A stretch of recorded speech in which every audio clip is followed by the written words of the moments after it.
Chapter 89. Time skip, 10 years after the fall of Kaguya. Naruto, hair longer and pulled back into a ponytail that reached his mid-back, stood back and watched his family work together for the moment. Today was a grand party, and everyone had come together to set things up in the back garden of the Uzumaki compound. Temporary tables were assembled, chairs were carted in by the dozens, and through it all a happy energy hummed through the air. Something he would never get tired of. Incoming! Rushing around his legs with a chair carried over their head, a boy with striking blonde hair with orange highlights and blue eyes raced by. Clad in a more modern take of his old jumpsuit, Naruto laughed as his third oldest was scolded by his mother. A currently pregnant Tayuya sporting a green sundress and long braided hair down to her ankles. "Minato, you louse! Watch what you're doing!" "Sorry, mama." Racing away through the tables while deftly avoiding contact with anyone else, Minato was soon out of sight. Coming up on either side of Naruto, his two oldest children made an appearance, having been on the hunt for that particular brother. On his left, his eldest daughter with Koyuki, Fuyuki. Sporting deeper auburn hair but her mother's face and eyes, she would one day be the picture of sophistication. If maybe she could stop being so cold to others outside of the family, much like her namesake. "Father, is all this really necessary?" "Oh come on Yuki-chan, you know Dad's gonna say yeah?" The eldest son, Ryujin, grinned and linked his hands behind his dark black hair. Though he was the spitting image of Naruto with his own blue eyes, he more often than not got in more trouble than he should. Naruto was still finding it hard to keep him out of his study and away from the training scrolls. Kotohime swore it was just his warrior spirit at play. Naruto reached down and ruffled their hair a bit, happy to see them putting up with all of the extra attention today. "You'll be fine. You only turned 10 once. And besides, you've gotta look cool for all of your siblings, right?" Today was going to be a special day. Each of the kids had worked hard, and had built their own Uzumaki masks, denoting them as seal experts within the clan. "Why don't you run along, go find Karen and your mothers, would you?" Fuyuki rolled her eyes. "You could find them in an instant if you wanted, father. All the more reason for you to up your training. Run along now." Ryujin was already dragging his sister along by the hand, a wide grin on his face. "Come on, if we hurry maybe we can sneak off to find Auntie Yujido. She's probably napping by the lake again with Auntie Samui." Letting her brother drag her off, Naruto shook his head at their antics before turning back to his task for the moment. Which honestly was just stand around and look pretty while his clones set about being ordered around by the various Uzumaki women. "Naruto honey, save me." Anoka's voice came from his right, prompting Naruto to turn and catch the flying woman that was dumped into his arms.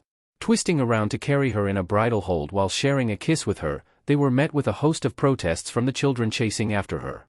"Gross, mom. Keep that in the house." "My eyes, I can't unsee it." "You all need help." Naruto eyed the quintuplets with a grin as he hoisted Anoka in a tighter hold as they formed up in front of them. 4 boys and 1 lone girl who did her best to boss all of them around. Well, at least she'd never have to worry about being bullied, ever.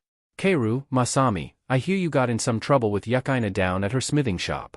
2 of the boys, near mirrors of each other with bright red hair and green eyes, winced together. Sorry?" one answered while the other fought off the roughhousing of another of his brothers. "No excuses, make sure to go back and apologize to her properly, all right?" "Ye's dad." Naruto's eyes tracked to the others, specifically his daughter with Anoka, and Hikari. "Will you stop pranking your brothers with truth seals?" "But it's Fune daddy." Bouncing in place with her hair in pigtails, Hikari was all bubbly personality and easy to read emotions. Though she did have more strength than Naruto could account for. Watching her sling her arm around the neck of one of her meeker brothers to drag him down next to her, plus, Yasuharu would have told me everything without it. "I mean, Dad always says you get in less trouble if you tell the truth." Yasuharu wouldn't have a shortage of attention one day, nearly a carbon copy of Naruto himself in the looks department, though with a much quieter personality. Plus, I don't mind, it lets her practice her seals. His remaining brother nudged him in the ribs. "You just won't say anything because she knows who you like." Hikari was quick to stomp on his foot. "Hush Batasai, that's my blackmail, not yours." "Oh ow, Daewad, look at what Hikari did now." Bouncing in place as the others laughed, Batasai sometimes wished he had a more delicate sister. Like Himawari. She was the cute one. Naruto shook his head though he looked at Anoka happily. "I think we need a vacation. Maybe a new set?" "Oh dear, I was just thinking we could try again for more. I think they could do with more siblings." Anoka could play along. It certainly got the children motivated. "Run for it. Mom and Dad are getting all lovey-dovey." Keiru led the way, all 5 children making a run for it towards the lake. They were quickly joined by a confused but accepting Himawari. dragged along by Hikari.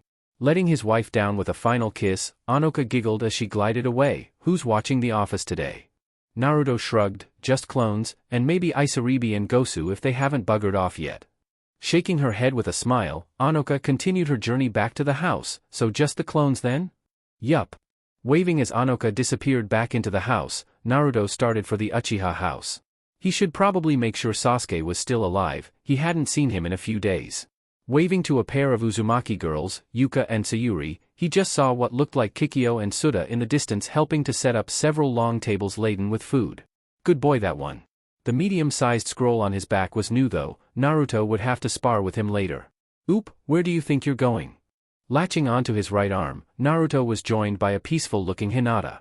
She had mellowed out her fashion once more as she stepped away from ninja duties.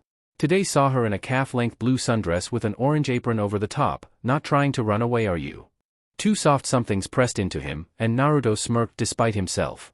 Though he paused as a soft babbling reached his ears. Looking over Hinata's shoulder, he could make out a cherubic face and bright blonde hair. Something wrong? Leaning into her, Naruto kissed her in the cheek. Not at all. Wanna join me in checking up on Sasuke? Oh, that could be fun. Pulling her braided hair back over her shoulder and away from grasping hands, she joined him on his walk. Have you seen our older son? Boruto? Nope. Probably out with the twins.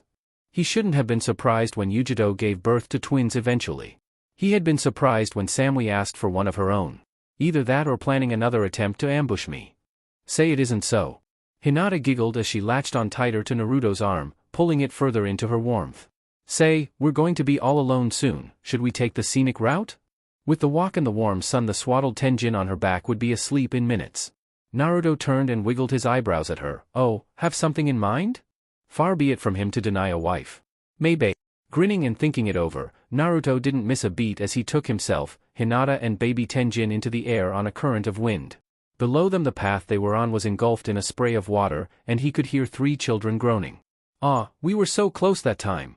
That had to be Boruto. We even enlisted Nadamama for help. A girl's voice, high and imperious. That had to be twin one from Yujito, Maki. I told you. You used too much chakra bakabo. Another boy, twin 2 from Yujito, Nanami. Naruto chuckled as he exchanged a look with Hinata. You traitor, he leaned in to begin tickling her sides, sparking laughter from her as she thrashed about in his grasp. Wait, wait. Mercy. Mercy. Below them the kids came out of hiding, the older Boruto leading the way and pointing up to his parents. Unhand her you fiend. Oh ho ho. You want the queen and the young prince. You'll have to best me in combat. Naruto put on his best evil villain laugh as he floated just out of reach of the children who gave chase. This was what he wanted. These little moments with his family. Happy children who knew they were loved and wanted. Children who knew without a doubt that he would always be here for them. Though the fire jutsu that flashed by his head, that he could do without. Oi, who taught you fire techniques? And your mother has Tenjin. You know better. All 3 children froze in place, exchanging looks under the stare from their father. He wasn't angry with them, but he certainly wasn't happy. Nanami ratted the culprit out instantly. Auntie Naruko said it'd help us get you. Floating down to the ground and exchanging a look with Hinata, he vowed to beat the tar out of his sister when she returned next. Welp, you know the drill. Rule breakers spend some time at the library. You get a pass tonight for the party, but I better see you there tomorrow. Hi. Dejected voices for sure, but at least they didn't have to go train with Grandma Tsunade. Grandpa Jiraiya always tried to get them to pull pranks on her. Naruto waved them off back towards the house. Go help set up, the party should start up soon. Hi. And then they were gone, leaving Naruto and Hinata alone. Hinata was quick to press herself into her husband. So, now we really are all alone. Babbling and giggling Tenjin didn't count. And there's the wife of mine that can't get enough of me. Naruto grinned as a hand came around to squeeze his butt, and while I can't get enough of you too, you're gonna have to wait. We have a party. No quickie? Even a short one? Tenjin will fall asleep soon enough. Hinata pouted slightly, putting on her best puppy dog eyes until Naruto pulled her into a steamy kiss that set her heart aflame. By the time they pulled apart she was a panting and gooey mess that had to be led along by the hand. Now I really want to find somewhere to hole up. Later, tonight. Just you and me.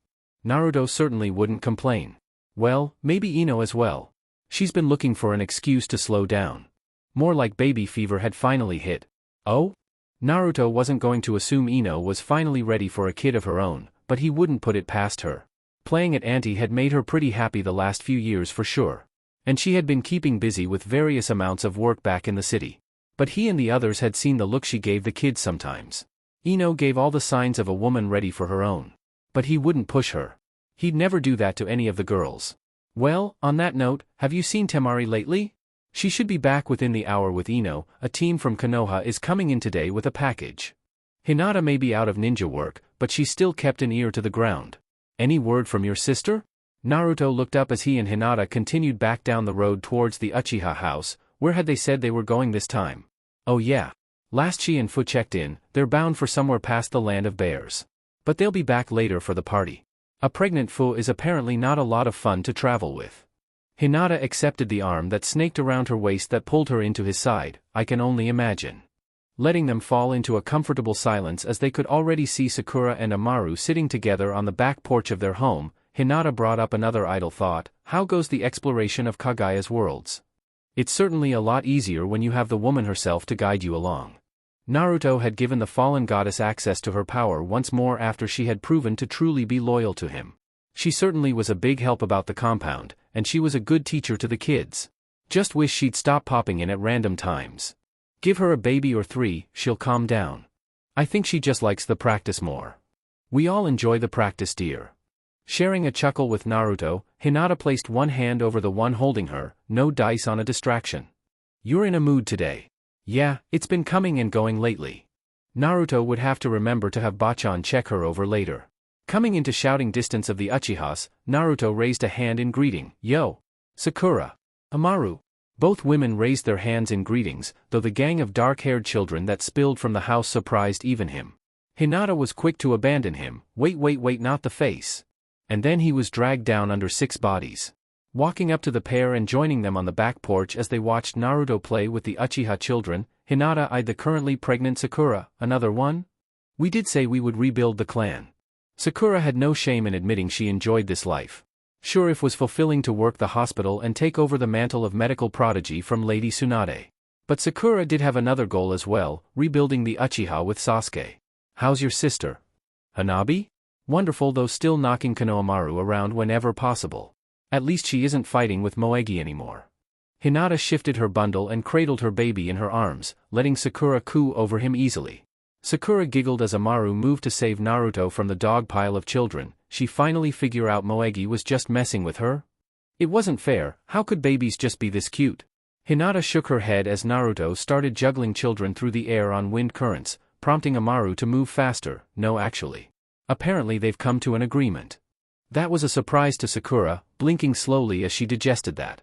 Ha, so like you and Ino back in the day? Somewhat, yes. More peacefully at the least. Hinata was sure that Hanabi would be fine. Things had certainly changed for the better in recent years after that had a conversation with Hayashi about the Hyuga clan and their future. That had been invigorating. How's Sasuke doing? Recovering. Sakura didn't elaborate, and Hinata finally noted the odd limp Amaru had as she scolded Naruto and her children together. Seeing the world's strongest man on his knees before an angry mother was certainly something. Almost time for the party? Hinata nodded. A little later, yes, just wanted to make sure you'd be there. Sakura smiled and nodded, running a hand through her short pink hair. Wouldn't miss it. I'll wake him up in a bit. Sounds good. So, I heard Shizune and Kakashi finally have children on the way. Sakura was all grins as leaned in to ranted about her favorite work, triplets actually. You wouldn't believe how ecstatic Shizune is. Though Tsunade could do to relax a bit. You'd almost think she was going to give birth herself with how worried she is. Sakura shared a laugh with Hinata before looking back out into the yard where Naruto and the children promised to be good. I also hear Irika and Naruto dragged Kakashi out to get absolutely trashed. Oh, and they're banned from An's place for a month. Apparently they went on a right tear. Someone questioned just how much Irika could drink. Apparently someone else said something vulgar about Samui and well. No one had to guess how the night went from there. Naruto was back up as the lecture ended, racing into the house with a smirk on his face. Get up, you lazy bastard. We got stuff to do. And then he was gone, leaving all the women and children alone. Amaru said it best, that's one of the men who saved the world? That their children raced into the house after him was ignored. So much for promises. Sakura sighed and nodded. That'd be one of them. 2 idiotic peas in a pod. There was shouting from upstairs, what sounded like an elephant moving through her bedroom, before both men came tumbling out of the window to crash and tumble about the yard. Yup, just made for each other. It was going to be a long day. B. And on your left you will see the Grand World Arena, built to host events from around the world. From the Ninja Chunin exams to the elemental dancers hailing from spring and wind and even sports festivals. Today even there is dash. Tuning out the tour guide's words, Konohamaru watched the city float by as he and his students rode along in the elevated train line. After some time and further upward expansion of Uzushio's capital city, so too had their mass transit improved. Even here they could just make out the expanded and improved Uzumaki Tower, now nearly 24 stories taller than before and hosting several airships docked along its span. Someone poking his side pulled him from his thoughts. What's that? You're not supposed to interrupt Sensei when he gets all broody like that. He's probably thinking about Lady Hyuga again. Kimiko was a oddity of an Aburame. Loud and chatty and never knew when to read the room. Konohamaru wouldn't admit to her being his favorite. The poker in question sitting next to him, a grinning boy by the name of Kodamaru, scratched at his facial tattoos. But I have a questions for Sensei and the tour guide couldn't answer me. Focusing on the Inuzuka and noticing now that a few of the train goers were also looking at them with interest, Konohamaru sighed and sat up straighter. What's the question? Is it true that Uzumaki-sama blew up a biju? Naruto had told that story, hadn't he? And Scary Big Sis did confirm it. Ah, well. Yeah, I mean Uzumaki-sama did do that, yeah. A long time ago. Kodamaru turned to their last team member, pointing a clawed finger the other boy's way across the table. See, told ya. Pay up, Haru. Haru did just that, pulling free a wallet and tossing over a few ryo. That's just insane. No one should have that much power. A member of the Hyuga clan, the boy had grown up with weird rumors surrounding the Uzumaki clan. From they were scary masters of seals that could rip the world apart, to their clan leader was a narcissistic pervert who stole away girlfriends and wives. You were trained by Uzumaki-sama, weren't you, Sensei? Ah, Big Bro was a friend. I did pick up a few things from him though. Smirking and holding out a hand, Konohamaru produced a spiraling ball of chakra, a perfect Rasengan coming to life for a moment, before quickly fading away. It's been a while since I've been free to visit him and his family though. I'm glad we'll have some time on this mission to hang around. Forcing the man to scoot over, a beautiful blonde in black and purple took up the free space with ease. Well, been a while, hasn't it, Konohamaru? And look, you're all grown now, even have a team. Ino was smirking as she slung an arm over his shoulders. And what's this I hear about you two timing Hanabi? Blushing but knowing better than to try and pull away, Konohamaru let the Uzumaki woman have her way. It's not like that. We're just working things out is all. That's not what I heard. Ino giggled before noting the children were all staring at her. What's up, kiddos? Wah, so pretty. Kimiko accepted the smack to the head from Kodamaru easily. What she is? Big sis, what are you to Konohamaru? You're not his foreign girlfriend, are you? Laughing and waving her off, Ino leaned back and relaxed as the train began to slow to a stop at the next station. No. Me and Konohamaru just go way back. He's my husband's little tag-along. I wasn't a tag-along. Sure seemed that way. You've even copied his relationship style. And some of his jutsu. You show the kids the SE dash. And with that, what are you doing here, Lady Uzumaki?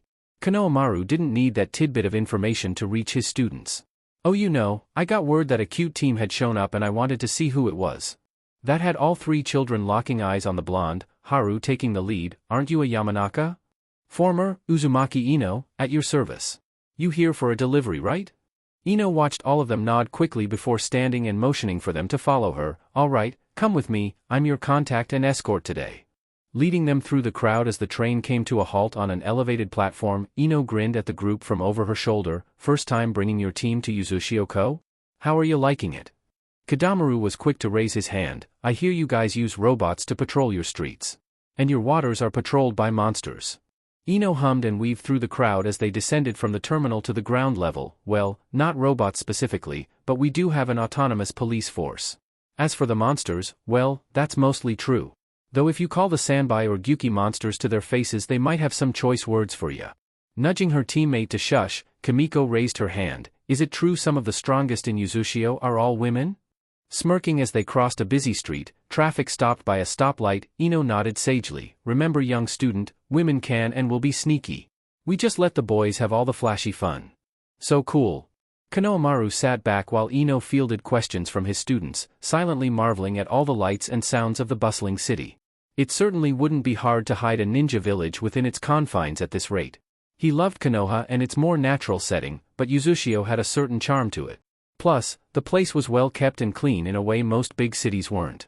Reaching the center hub of the city where the Uzumaki Tower sat and rose above every other building around it, Ino led the way before pausing for a moment before the Uzumaki Monument. These season's blooms were a mixture of specially bred blue and orange flowers. A certain shard of glass twinkling in the sunlight against the black stone. Clapping her hands together, she offered a quick prayer before moving on. Konohamaru did much the same, even as his students read the inscription in gold. He was rather impressed with them as they all followed his lead silently before catching back up. There was a lot to say about them, but at least they were a respectful bunch. But he did turn to Ino as a man held the door open for them as they passed through the glass front of the main building. So, anything new going on around here? Well, we're looking to start up an expedition soon across the Great Sea. Naruto and Yujito are actually heading that up. They plan on taking 2 airships. Ino didn't really care, she had a plan of her own with Naruto to accomplish soon. Another more secret project about to be finished. Across the Great Sea, huh? What do you think they'll find? Whatever they find, it'll be something new and exciting at least. Ino pressed the elevator call button on the wall, considering the foursome for a moment before shrugging. How's Asuma doing? Pretty good, he and Kurenai finally figured things out completely so he settled down. Considering retiring actually, before Shikaku offers him the chair. Probably made a bit of a mess when Tsunade-sama left, huh? That's putting it mildly. Wanna trade her back? Konohamaru ushered the kids into the elevator as the doors opened, letting Ino choose the floor for them. Ino shook her head, you're gonna have to fight the Uzumaki kids on that one. She's their favorite grandma after all. Well, it was worth a shot. The doors opened and the group made it out to the Kage's office level.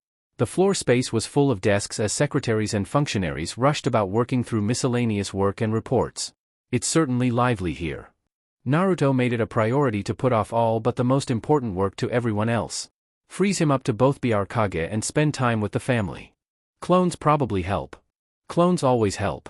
Ino waved to the secretary of the day, the teal-haired Kion, before throwing open the doors with ease, and we're back. Temari sat at the desk, oddly alone in the office short of a pair of clones off to the side playing cards. Ino smirked, having an idea of just what was interrupted because a certain someone was not supposed to be in that chair. So, he put you in the chair today, did he? What did he have to promise you? That's my secret. Twitching and keeping her eyes firmly on the group, Temari's joint Suna and Yuzushio headband was proudly displayed on her forehead. So, Team 7 from Konoha, you have something for us? Konohamaru nodded, coming forward and removing a scroll from his Jonin vest. Here you are, 1C rank delivery, completed on time. Temari chuckled as she took the scroll from him, unrolling it and watching as in a poof of smoke, a rather large cask was deposited on the desk. The fact that it even groaned under the new weight had her blinking owlishly before sighing and resealing it all away. Tsunade? Ino chuckled as she sat on the edge of the desk. How long has she been doing this now? How long has she been bribing Naruto? Temari huffed and considered that. She ever say just what she's offering Naruto that has him agreeing to her lunacy? She never says. Ino shrugged while both women wondered about it. Oh, guess I'll take that to the house then. Temari handed over the scroll as the Konoha team watched them banter back and forth. Alright, I'll be along in a minute, just a couple of things to finish here. Ino leaned into her personal space, just close enough to see under the desk as well, and the cheeky clone there. Sure. I'll leave you to it. Ino popped back up to her feet, pointing back out towards the door. Let's get going, Team 7, we have another stop to make. Only slightly confused as Ino started to push him towards the door, Konohamaru grunted at her bossiness. What's the rush? You wanna see Naruto or not? Kimiko waved her hands in the air excitedly. We get to meet the Uzukage? Let's go. Let's go. Watching the group leave, Temari reached down and grabbed the clone by the hair. You ass, I told you it was risky. But it's more fun this way, Mari-chan. Well, you aren't wrong about that. So, I'll get back to it then? Huffing and seeing the other clones eyeing her, Temari relented. Hurry up, I want to get back to the compound and the real you soon. She had been having an itch lately that needed to be seriously scratched. Yes ma'am.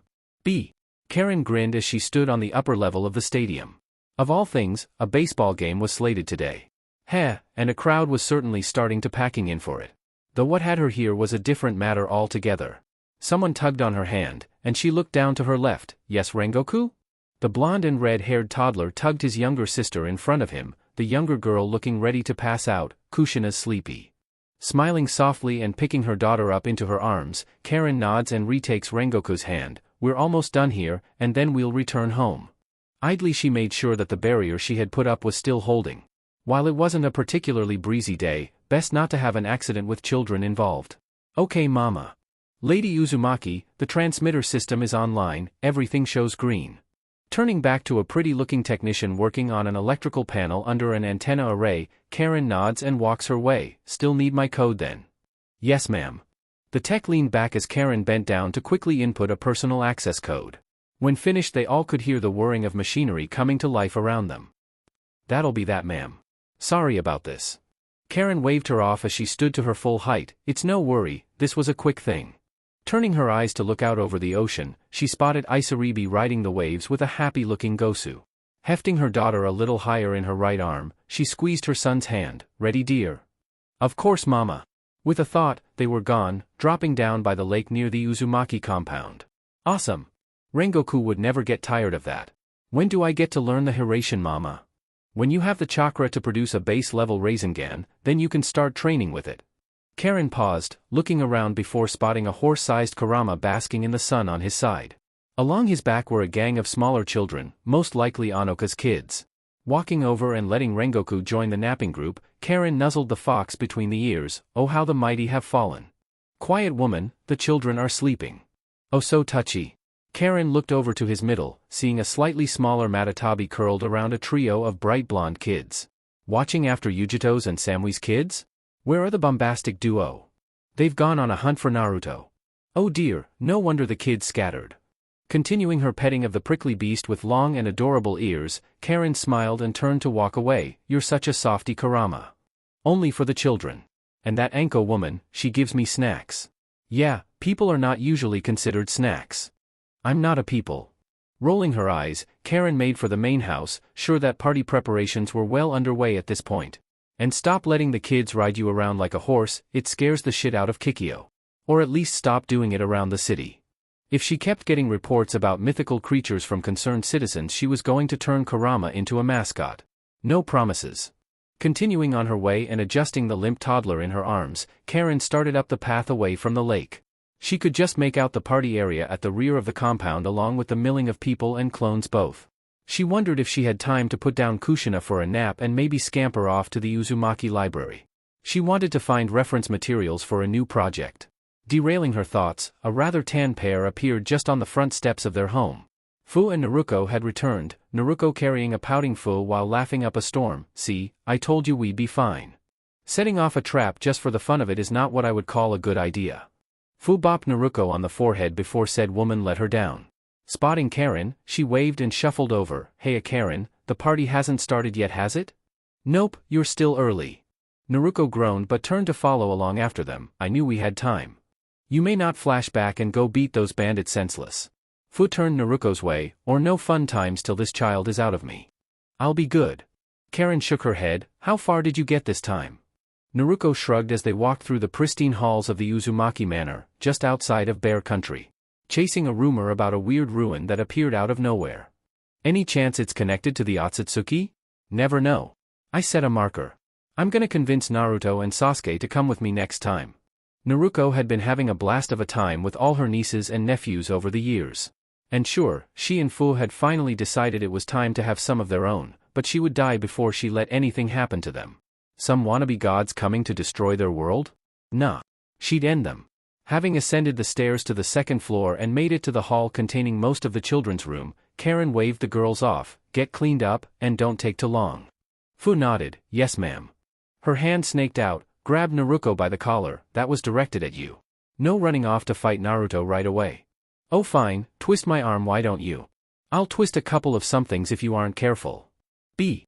The party was in full swing, and while Naruto watched on as his eldest were showered with presents, he was accompanied at the moment by a calm Sasuke and a upbeat Naruko. Leaning against the largest of shade trees in the area, a grand willow, Naruto didn't miss Ryujin running up to them with Fuyuki in tow, both with their masks on but to the sides of their heads. Several of the family were watching them, most with mirth in their eyes while his wives looked more than a little exasperated. Ryujin was the first to skid to a stop in front of the three elder ninja. Dad. How about a spar? Ryujin had demonstrated his mask's abilities. Exceptional wind control and patterned in white and green, he could nearly fly just as well as Naruto could, all without hand seals. Naruto hummed at that as Naruto chuckled next to him, answering in his stead, "Don't you think it's a little early for that squirt? Why not spar with one of your brothers?" Waving his arms out to his sides as Fuyuki shook her head, Ryujin pointed to the lake. "Nu, between you. It's been forever since you've been back. And it's our birthday. We're in charge."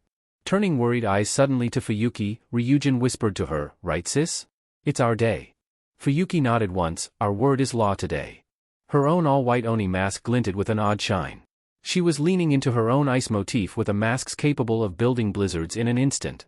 Though she was still low on chakra to hold it for long. Naruto exchanged looks with Sasuke and Naruto. "How about it? I owe Naruto a beating anyway." Naruto held out a hand instantly. "No Biju mode." Sasuke also held out a hand as well. "Let's keep it to taijutsu and kenjutsu, and basic ninjutsu." "You're only saying that because that's your specialty." "Duh." Rolling his eyes, Naruto looked out over the crowd and spotted two more people he figured could join in. Raising his voice and cupping his hands around his mouth, he applied just a smidgen of chakra. "Hey Isaribi. Jiraiya. How about we put on a show for the kids? You all versus me." Down in the crowd and settled in nicely at a table, Jiraiya pulled himself away from Tsunade. "Leave me out of it, you brat. I'm old." Tsunade nudged him in the ribs. "Oh, you've got some fight and you still don't, you old goat? I'll give you some brownies if you give it a go." On her knee a giggling Kushina bounced with glee. Tsunade was always happy to give the girls a break and play grandma. "I'm in." Isaribi was already standing with a huff, giving Gosu a quick kiss. "As you wish, Naruto-sama." "Just Naruto isa. Nah. Ru. Too. Of course Naruto-sama." This could be fun, she supposed. Hinata was the first up, clapping her hands together to get everyone's attention. She should have known it would end this way. "All right. If you would like to watch, let's head down to the lakeside. Anoka, Karen, let's set up a barrier." Anoka hurried her children off to Kikyo. Okay. Karen was quick to join her, a smirk on her face. "What? I hear you're thinking about more. Oh, what big ears you have." They would be having a conversation about this while they set up for sure. Back with the birthday children, Naruto was winking at them as he walked forward to ruffle their hair. "Keep an eye out, you might see something cool." Naruto was already dreading this. "So, you're gonna take it easy on me, right? It was an accident. You accidentally taught my kids fire jutsu?" "Oh, right, that. No. Realizing she had just been caught doing something else she wasn't supposed to do, she offered Naruto a prayer. "Mercy? I'm so beating you like a drum." Naruto gave her a malicious grin before flashing away, bouncing on his toes in the middle of the lake. Mentally he linked up with Kurama, still connected though the Biju was allowed some freedom of movement. "Hey, you want in on this?" "Nah, I'm comfy where I am." "You lazy ass. What happened to the battle maniac I grew up with? You had kids. Blame yourself." "I blame you for screwing with my body, or did you think I wouldn't notice that? You had me experience a second puberty, you sadist." Sleepy. "Hey, don't ignore me when you get caught. Answer my, you rancid furball." "Hey." Naruto was already turning to face where he could see Kurama lazing about with nearly a dozen of his kids. "I know where you sleep, asshole. I'll strangle you with one of your tails."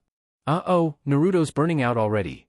Sasuke's voice pulled Naruto from his thoughts, looking up to see the group of Sasuke, Naruto, Jiraiya, and Isaribi standing before him.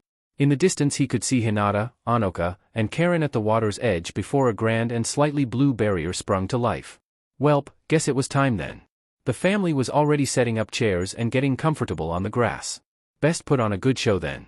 Naruto stretched his arms above his head, bending this way and that. Well, with these rules, it should be a good show at least. Isaribi summoned the Samahata, scales rubbing against one another in excitement and producing an ear-tingling keening sound. "Oh no, those rules are just for you." "Wait, what?" Naruto paused as the group started to spread out, Jiraiya summoning Ma and Pa with a thought. "Hold on." Sasuke's eyes switched, burning into his eternal Mangekyo with ease. "Oh, you'll be fine. Finally, some payback. I didn't agree to this." Fuyuki's voice carried over the wind, amplified most likely by Kotoheim. "Yes you did, father. Good luck." Oh, for the love of Dash, Kubikirabocho was up and over his head, defending against a downward strike from Isaribi. Water sprayed up all around them in a wide circle, before he launched her away with some effort. "Seriously? Can I at least use the Renegan?" Naruto burned through the wall of water, hands trailing fire as she made a trio of clones. "No way." A trio of grand fireballs fell on his position, the detonation sending steam high into the air and concealing what was happening. Though the onlookers were treated to Naruto being ejected from the smoke with a fist imprint on her face. "I said I was sorry." Naruto burst from the steam, riding on air currents as he skirted the water and dodged through Phoenix fire from Sasuke. I'm saving you for last, brother. HMMP, think you'll make it that far? Grinning as Isaribi again appeared before him, they set to work exchanging blows. Kubikiri came around, whistling and trailing vapor only to clash and bounce away from Samahata. Twirling and instead bringing around a downward diagonal slash, Naruto conceded that Isaribi had been working hard. Samahata was once more there to block him with a keening ring, before said weapon was reset and sent spearing towards his chest. Whoop! Flipping over the woman, his downward strike was dodged as she released the chakra at her feet in order to dive into the waters below to escape him. Well shit. And there was Pervy Sage with more fire, Pa to provide oil while Ma was expanding with wind. Give me a break. I've got brownies riding on the line here, brat. The combination technique left the trio, gouging a furrow through the water that took a minute to refill, while superheated steam rose in the air, nearly clear with the amount of heat saturating it. Naruto was nowhere to be seen. But Jiraiya was already jumping away, a massive Rasengan passing through where he had been. Bigger doesn't mean better, Naruto. Good thing I have both, huh? Another Rasengan formed in his left hand, swirling with what looked like black fire. Ever combine fire and earth in one of these? The attack detonated, liquid magma exploding forth and scattering the combatants for a moment's reprieve. Naruto was there, standing in the middle of the slowly sinking field of fire, though with a harsh stomp earth rose from the bottom of the lake to fortify his little island while he bounced his weapon on his shoulder. And you think you could keep up with me? Sasuke's form snapped purple, a more condensed Susanoo covering his form with ease. Welp, guess it's time to up the stakes. Naruto had to agree, leaking black chakra that began to coat her skin as well. Yup. Tag team him. Isaribi was already dashing forward. I'll keep him busy. Her first thrust was blocked and she shared a manic grin with Naruto. Sorry about this, Naruto-sama. Don't apologize when we're having so much fun. Kubikiri whistled through the space Isaribi used to be, and then Samahata was there, grazing past his chest as he twisted away.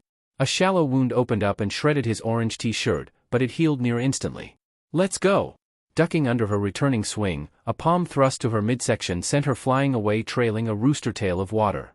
He always admired that she had no qualms about fighting stronger opponents. He had no rest though, as Jiraiya was once more there with frog-style taijutsu.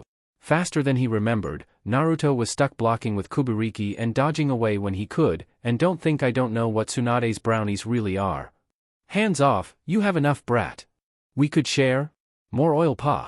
On it. More super-powered fire was born, burning through the space Naruto had been. Jiraiya huffed as Naruto floated above them, a new Rasengan trailing wind and lightning. The keening wail from the wind was beginning to pick up. Sonny boy, that's a problem. Naruto was forced to stop his latest attack, Naruto in his face to smash a fist into a blocking Kubiriki. Black chakra exploded forth to further knock him away, and Naruto took in his sister's slit eyes. You and that grump come to an understanding? Nope, just some seals and little regard for that ass. Hands covered in what looked like scales, Naruto noted the dusting of black scales around her eyes. Besides, anything to keep from getting tossed around by you. A roundhouse kick caught Naruto in the chest, sending him away to bounce along the water. Rolling and catching himself, he considered everyone arching towards him before sighing and reaching out with his chakra. Deeper, past where Kurama lay, lower than the Rinnegan, to his very soul. And pulled. Sasuke was the first to race forward, new version of his Susanoo hoisting his chakra shield and chakra coating his Chikudo. Hurry up, he's planning something. Already did. Naruto was there, eyes shining in a way Sasuke hadn't seen before. Hold this. His fist flashed forward, and Sasuke's technique broke in an instant as he arched away over the lake's surface like a missile. Touching down on the water surface with nary a ripple of disturbed surface, Naruto took in his friends and opponents with a smile. So, give me handicaps, will you? Naruto was already shooting his way, wind and fire mixing in her lungs, dragon's fire. A mixture of wind and fire amplified by her beast's chakra spewed forth from her mouth, a wave of destruction that would have flash-boiled the lake if Naruto hadn't stepped in. Which he did, anchoring the Kubikiri in the air with magnet release in order to free up his hands to weave seals into the very air around him. White seals burned against black fire, and then it was gone as if it never was. Kubikiri was back in his hand, body taking on a light glow as he raced ahead. Well, wasn't that cute? Mercy! Mercy! Another punch to her midsection sent Naruto skipping along the same path Sasuke had taken, leaving Isaribi and Jiraiya standing alone before Naruto, who was already bouncing on his toes. So, how about it? Continue? This felt amazing. No wonder Kaguya and her like sought after this for so long. He felt like he could split the planet in two at this rate. Isaribi didn't care that Sasuke and Naruto had been tossed away like so much trash, already coming forward with Samehada mid-swing. Let's do this. Her sword clashed against her lord's. Her arms rattled, her ears rung, and she noted that his weapon didn't even budge. It was like hitting an iron wall. Letting Isaribi dance away, his next swing of Kubikiri tore a hole through the water, sending up a wave that obscured his view. Not that she cared, bursting from the water under his feet and thrusting Samehada towards his face, he watched her weapon trail by, a thin wisp of his chakra being eaten before he reached out into the gap to grab hold of her wrist. Seeing the shock there, Naruto winked at her. You know, Kisame wasn't wrong, you really are amazing Isa. No hitting on my wife. Gosu's voice rung out, much to Isaribi's embarrassment. They hadn't exactly announced they'd be getting married yet. Welp, guess the cat was out of the bag. Naruto chuckled at Isaribi's flush and tossed her away, watching her bounce and roll with her momentum and freeing him up to face off against Jiraiya and the elders. Welp, you ready for this? Pa whistled while Jiraiya sank deeper into his sage mode. Woo boy. You've gone and stepped in it now, haven't you? It's a gift. Naruto swayed with the ebb and flow of the world, before finally locking in on Jiraiya with a smirk. I won't rough you up too badly. I'm sure Tsunade would miss your pretty face. Dropping his transformation in an instant, Jiraiya tossed Ma and Pa his way. Nope. I quit. I really am too old for this. He wasn't about to get beaten like that in front of the grandkids. Nope. Let Sasuke and the others get tossed around like rag dolls. Crossing his arms and cackling, Naruto dropped his connection to the very fabric of reality with ease. Give him handicaps, would they? Huh. He was the ultimate rule breaker. Now though he was on fire and he needed a different type of fun. Turning and seeing the girls starting to drop the barrier, Naruto flashed back into their midst, scooping up his kids first. How about it for Yuki, Ryujin? That good enough? Ryujin bounced up onto his shoulders. That was awesome. You were all huos. Bam. Kaboom. Laughing and rocking back and forth, he was reminded of the man he wanted to be. His dad was just so cool. Fuyuki flushed but nodded. Not in front of everyone, father, put me down. Not that she didn't like the attention, but people were present. They didn't deserve to see this. Laughing and putting the kids down, Naruto clapped his hands, fresh as a daisy and not at all like he had just been in a battle. Well, that was exciting. Arms snaked around his shoulders from behind, and I wondered when you would show up. I missed something interesting. Can we have a repeat? Let's battle again. You and I, full power this time. Kaguya floated there behind him, all smiles and a slightly less pale complexion at the behest of the Fox Den girls. Naruto could already see most of the women shaking their heads. Maybe another day, in a pocket dimension. Pouting but accepting it, Kaguya touched down between Hinata and Anoka. A different sort of match then? Her arms snaked around Hinata's and Anoka's waists. That both women let her and flushed themselves had Naruto grinning. Well, who was he to say no to an offer like that? Wait. Time out. Jiraiya was there, holding up a hand and grinning all the while. What the world was that earlier? Naruto hummed as Rengoku came to pull on his hand to grab his attention. What did I do? You mean beat you like a dog? He flatly ignored his son now climbing up his back. Already more of the kids were running his way. No, you shameless heathen. That power you tapped into. That wasn't Kurama? Naruto shrugged, left arm now being used as a fleshy jungle gym by Yujito's twins. Oh that. That would be me bending a portion of reality to my will. Kaguya nodded along with a happy hum, only to be expected of my husband. Here she squeezed Hinata and the others tighter as the crowd began to head back towards the house. Now, about my offer. Jiraiya was sinking to his knees, missing Tsunade coming over to rub his shoulders. Reality? He can bend reality now? Just what kind of BS is that? It's a cheat. It's cheating is what it is. Tsunade sighed and started to drag her husband up the hill. Come now, let's get some sake in ya and we can forget how badly you got beaten. Does it count if it's against a kami? It doesn't. No, of course it doesn't. Everyone tuned out the Toad Sage's ramblings. They usually started up after a spar with Naruto anyway. With a shake of his body, all of Naruto's kids hanging off of him went flying in mad giggles to be caught by air currents. Carried off to the respective mothers as Naruto stood there with his hands on his hips. Well, I think things are just perfect. Naruto noted Naruko trying to slink by, receiving her own consolation from Fu. A finger stabbed out her way. Don't think I've forgotten your coming beating. Naruko made a run for it. It's not my fault. I'm just the doting auntie. Naruto gave chase. We agreed no fire before 13. Come here and take your lumps. Mercy. Hinata sighed as she led the remaining group back towards the house, never a dull moment with the Uzumaki clan. Kagaya hummed sagely, life would be much too boring otherwise. Anoka watched Naruto run off, a twinkle in her eye, wouldn't want that now. Maybe another set wouldn't be so bad after all. She'd talk to Sakura and Karen later. An explosion rang out, and everyone was treated to the sight of Naruto flipping through the air. I'm just a good auntie. Naruto was there flying after her, a massive Rasengan trailing several multicolored orbs held above him. I'm gonna give you a good beating, you nomad. Yup, all in all, a normal Uzumaki day. Sue, where are you taking us today, beloved? It was rare for Naruto to ask all of the girls to leave the kids with the Uzumaki girls and come with him alone somewhere. Rare and usually fun. But his demeanor didn't seem like this was that sort of trip. Hinata walked next to him, eyes searching him quietly. Is everything all right? Naruto grinned and nodded along. Of course, things have never been better. Though it was getting late, he had promised that this would be a quick trip. Not something to worry the kids over, though he didn't want them tagging along. Just wanted to show you a project of mine I've been working on. Well, with some help from Ino-chan and Kagaya. That perked Karen's interest. A project? Yup. Super secret stuff. Anoka huffed as Kotoheim put a finger to her lips in thoughts. He's been playing with time again. Nearly tripping, Naruto continued on with some forced confidence. Well, sorta. Kotoheim shared a look with Mei, flashed in by Naruto halfway through the party. Think we should worry? Naruto darling wouldn't bring us to something dangerous. So we should be alright? Mei wasn't worried in the slightest. Naruto was too overprotective to even consider endangering them, even on accident. Kagaya floated above them, the picture of serenity. We are but goddesses before the Great One. All will be well. Ino snagged Hinata and Tayuya both. Come on, this is exciting. We don't take many chances to get away from the kids like this. Puffing out her chest, Ino smirked. Besides, who knows what lurid things Naruto and us can get up to out here.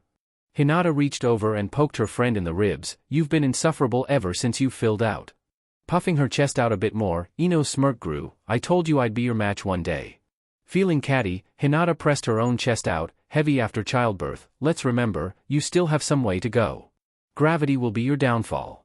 Hinata actually reached behind her to rub her lower back. Honestly, you aren't wrong. The group finally came upon the altar where Zetsu had once been imprisoned. Naruto pausing to turn and face all of them at once. So, ready? Tayuya looked around at the others before nodding. Well, Whiskers, what VE you got to show us? She was still upset none of the kids had his cute whisker marks. It was unfair. Holding up a hand, Naruto snapped his fingers and the world around them shifted. With a whisper they found themselves in a wide circular space. Nearly 30 meters across, it looked like a smaller arena built from gray stone. Above them was a bright night sky, full of stars and constellations that none of the Foxden women had ever seen. But it was still bright, even without a moon present. The arena walls around them were lined with doors, all closed with blank nameplates on them. Standing up a bit straighter, Naruto held his hands out to them. So, actually this idea came from Inoheim. Smiling as said woman preened a bit, Naruto continued. I thought about, well, we're all going to be pretty long-lived. Why not go exploring? See the sights from time to time. So, I built this space and these doors. Somewhere in between worlds. Somewhere we can bug off and see new worlds, other dimensions where humanity has taken a different path than us. Karen was already holding up a hand. What was that part about being long-lived? She latched onto the part Naruto had seemed to want to gloss over. Coughing into a hand, Naruto pressed his fingers together as a wave of nervousness passed through him. Oh well. You know how Uzumaki are long-lived, right? Seeing the group nod along, Naruto continued, and that those seals you all have tattooed on yourselves also connects you to me? More nods.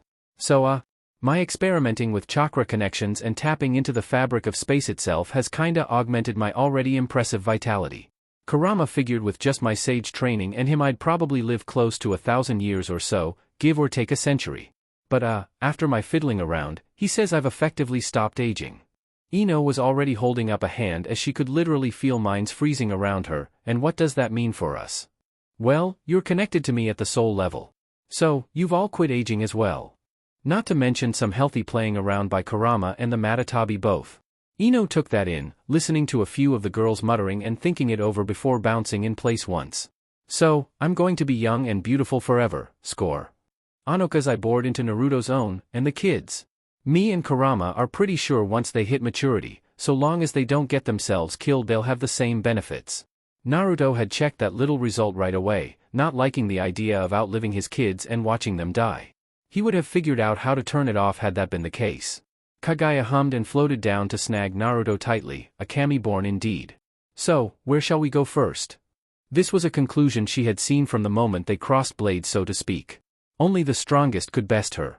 And only another god could best a goddess. Silent up till now, Temari raised a hand. Hold it. Seeing all eyes on her, she pointed at Naruto directly. So we can go anywhere in existence? Seeing Naruto nod slowly, she smirked. Does that mean we can leave people places too? 'Cause if we can find a planet full single women, I'd love to leave Kankuro there. He needs the help. Getting a laugh out of all of the women, Temari sighed. So, they were functionally immortal. That would take some getting used to. Tayuya is worried about one more bit. That does mean, no matter what we do, after a while we're going to have to leave. This world would probably get tired of a family of undying rulers. Naruto nods, standing tall before the others. That's the other reason for this. I figure, when our time should logically be up, we can find new homes for ourselves. Explore, see what the universe has to offer. Give this world a chance to move on without us. And hey, who knows, maybe come back and visit sometime down the line. Stepping forward, Mei had one last question. What about the Otsutsuki? The vicious grin that grew on Naruto's face made something in her quiver in a pleasant way. Oh, I have something for them. Kaguya, we can hunt them down now, right? On your order, my love. We can track them down at your leisure. Kaguya happily accepted the hug from Naruto. So, there you have it. Naruto watched them all with a smile. We're immortal. We can travel through dimensions, and this world won't have to worry about the Otsutsuki for long. Not after I get done with them. Looking around to everyone else, and seeing the gears starting to turn in positive directions, it was Hinata who seemed to sum up their thoughts as everyone turned eyes to Naruto. Grinning in a way she hadn't in a long while, Hinata felt some new excitement reach her heart. So, I guess then, where to first? A vacation home on a different world sounded exciting. Chapter 90. Both a bit of an epilogue and a omake that I couldn't fit at the end. With this LON comes to an end for now. Stay tuned as I explore some other Naruto ideas, some crossovers, and continued hilarity. No real timeline or order to these. You can safely assume these all are after the last chapter though. Last minute update, for those of you who saw me call Mito, Sarutobi's wife, no you didn't. It was a mass hallucination lol. Epilogue start. Cheyenne was not one to balk when it came to fulfilling her duties, no matter how difficult. Uniting her nation and then the continent under the banner of Uzushio was a continuous work of love, but one she was happy to do so. While not every nation was looking to form complete alliances, trade agreements were still good. With trade came money, stability, improvement both of the ruling class and of the peasantry. That said, while demon, bird, and vegetable had long now been allies, some countries had gotten a bit jealous of late. So here she found herself, supposed to be meeting with a representative of wood, only now she found herself in the presence of a rather rancid man in the middle of a coup. Nothing had happened yet, they knew well the rumors of her husband. So she and her daughters were being cared for gently. As for the triplets? All three nearly mirror images of herself if not for their father's striking blonde hair, they sat just as calm and collected as she did. The man, calling himself Genmaki, was leaning forward and rubbing his hands together. Dressed in an expensive-looking suit and sitting in a plush armchair behind a heavy-looking desk, he was assured that things would be going his way currently. As you can see, I've made sure no harm has come to you, but that's only for now. Who knows what can happen the longer this goes on. Looking around the wide office, he motioned to one of the two guards at the door, so you'll be a guest here for the time being. We'll get in touch with that powerful husband of yours and make a deal for ourselves here. I'm sure you understand the situation. Women like her were only meant to be bargaining chips, they had no power on their own. They just represented the power their men had gathered for themselves. Genmaki would use her, and then toss her back to her husband mostly intact when he was done. Cheyenne sighed, refusing to touch the tea provided as she turned bored eyes to the guards behind her. She knew outside this office was almost a literal army of men and women to keep them here as well as prevent any attempts at rescue. You've done your homework, I see. Though not enough. He didn't realize the danger he had put himself and all of his forces in. Genmaki nodded enthusiastically with a wide smile. Oh yes. Everyone knows that threatening or hurting the wives of the Uzukage is a death sentence. But, this far away from the capital, his power doesn't carry so much weight. Plus, we aren't unreasonable. We just want a bigger piece of the pie is all. Thinking about how they had been separated in the border town they had been traveling through, Cheyenne sighed as she considered just what her guard would be doing right about now. You won't have time to entreaty with my husband. My guard will be here soon. Cheyenne had nearly refused this particular one, but Naruto had been insistent. Very insistent. Blinking for a moment, Genmaki threw back his head to laugh uproariously. Just a single guard? Surely you jest. No, little lady, you just let the big men take care of things. You get to sit there and be the pretty princess that you are. Cheyenne looked left and then right to her daughters, no one outside of the family able to tell them apart except by their eyes. Masako held a left purple eye while the right was blue. Sachiko held a right purple eye with a left blue, while Hanako held fully purple eyes. Naruto's blood ran strong apparently. Girls, you've been paying attention to your lessons, haven't you? Seeing them all nod slowly, Cheyenne smirked, then pay attention to everything that happens next. Well, at least this would be educational for them. Ah, putting on a brave face for the children, how plucky. Genmaki pushed his chair back to stand slowly. You know, it really is too bad. You're rather beautiful. It's no wonder the Yuzukage got his mitts on you. Coming around to the front of his desk, he leaned against it with his hands braced on the wood.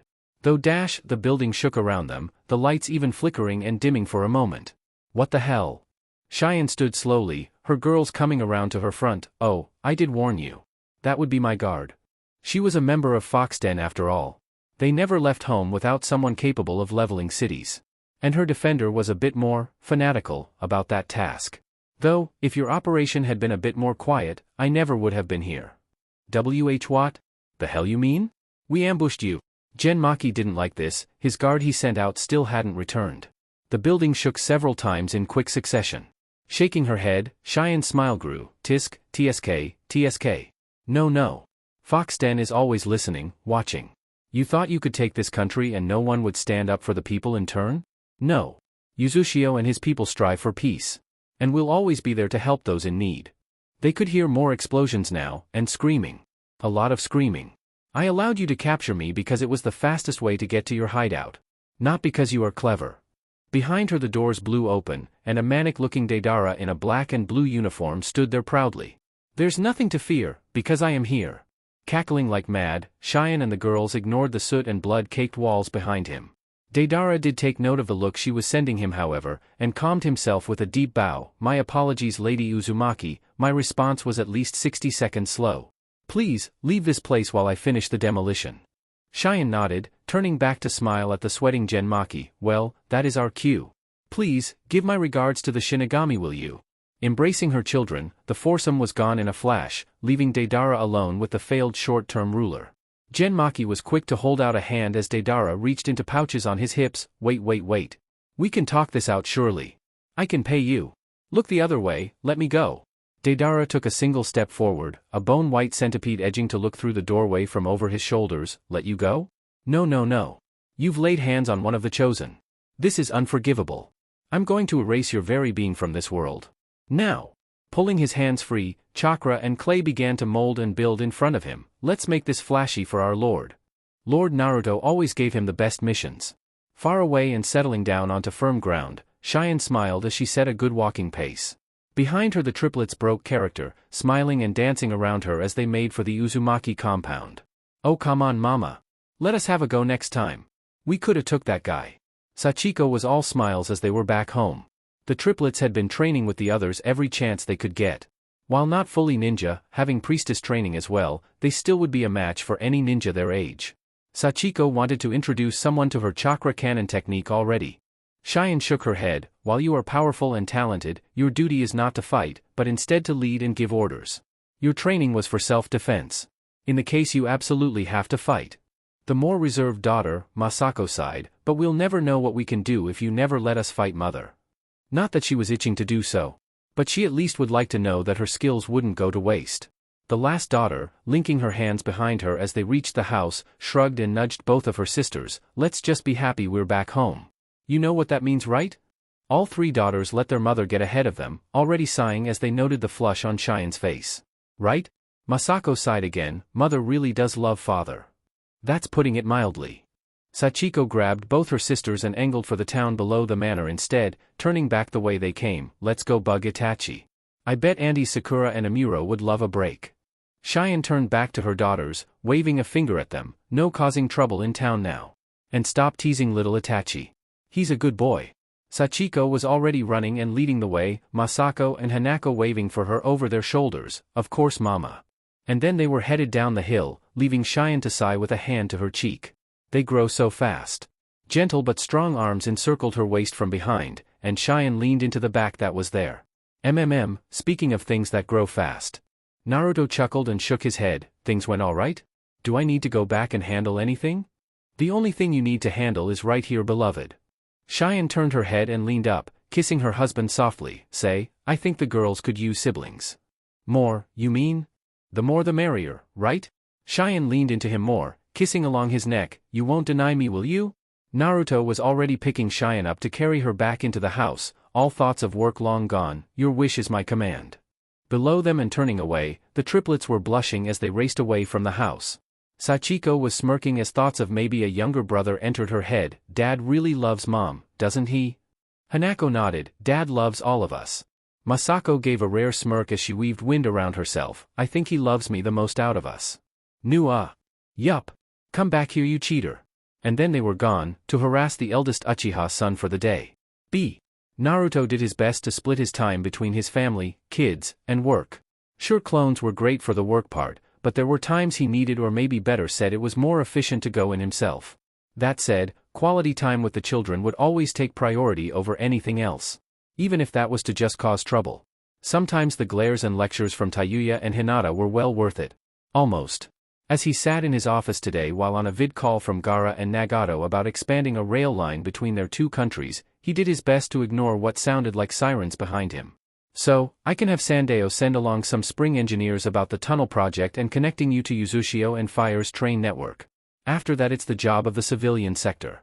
Nagato was smirking, seeing something going on behind Naruto's head. That sounds adequate, yes. Rain has made great progress thanks to yours and Kanoka's assistance. We would like to keep up this progress.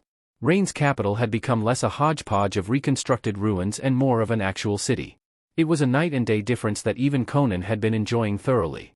Gaara, however, was silent as Naruto noted the sirens were getting closer. An eyebrow was raising now as Gaara tilted his head a bit. Should you go look into that? Waving a hand to dismiss any concerns, Naruto chuckled nervously. I'm sure the others can take care of things on their own. So, about Suna's major greenhouse projects. I was thinking behind him his windows rattled as several somethings blew by. Laughter floated by on the wind, and Naruto sighed dramatically.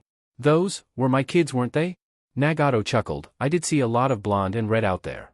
Gaara was already moving paperwork around on his desk. We've gotten the bulk of the agreements out of the way, Nagato, and I can finish the rest, I believe. Naruto was already standing. Yeah, I'll call you back. Be nice to my nieces and nephews. Gaara's face winked out on the wall screen, before Nagato waved and left the chat as well. Left alone to stand and count to 10 in his head, Naruto hoped, prayed, that no one came through his door. That he only made it to 3 before it did in fact bang open was disheartening. Hey there, Yujito. What's the damage? The older blonde was bringing him bad news, but still had a radiant smile on her face. Other than a lot of noise and ruckus? Not much. But they are a disturbance and the citizens have started taking bets. If you could rein them in? Yujito made it to his desk, smiling and leaning over in her blue on lighter blue tunic. And maybe if you hurry we can have a meeting? Naruto kept his eyes on the prizes and nodding quickly. Sounds like a good idea. I'll catch up to M. My eyes are up here, Naruto. That she reached up to pull her collar open meant nothing. If anything, Naruto stared harder. I've made my choice. Shaking her head and leaning in and up to kiss him softly, she pushed him away. Go on, if you're a good boy, maybe Samui will be here with lunch when you return. That he was already through a previously closed window, now jolted open and swinging, left her shaking her head. She returned to her desk to make a phone call. Falling through the sky with a grin, Naruto opted for more magnet release as he slowed his fall to a more manageable hover. Looking around the busy city and seeing nothing at first, he listened for sirens before making towards the arena. It was nice to float along in the air, weaving around an airship while waving to a surprised-looking captain and deck crew. The skies around Uzushio certainly were getting busy. Maybe it was time to put together some type of traffic control? Shrugging, Naruto could just make out 3 people flying through the skies ahead of him, the one in the lead trailing long auburn hair while the 2 behind her were sporting shorter dirty blonde hair. Oh, Mei's kids. Of course. Taking a deep breath and adding Kam chakra to both his vocal cords and the air around him, Naruto readied himself for a good father scolding. Kami was proud of herself today. She slipped her guards posted by her mother, and even convinced her younger brothers to tag along. Riding on seal-laden surfboards, now made to ride the wind itself, they were having fun while zooming through the skies of their father's city. Not that he'd ever call it that, but ask any of the citizens and they would proudly proclaim it.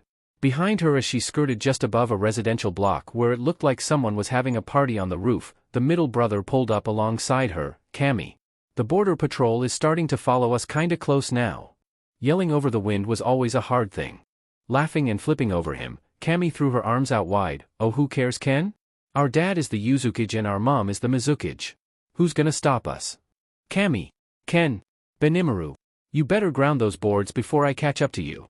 Naruto's voice rang out over the air, and all three children looked to see their father gaining on them, and quickly. Benimaru came up on Cammy's other side, short crew-cut hair keeping out of his face. Yeah, should have expected that. Cammy was already pointing down. "Go and scatter. He can't catch us all." Without looking, she already dove down to the street level, zooming over the tops of buses and people alike with abandon. Behind her, both Benimaru and Ken looked at each other before looking at their father. On one side, a short run of fun before a possible month or two of lectures and grounding. On the other, stop right away and maybe get away with a warning.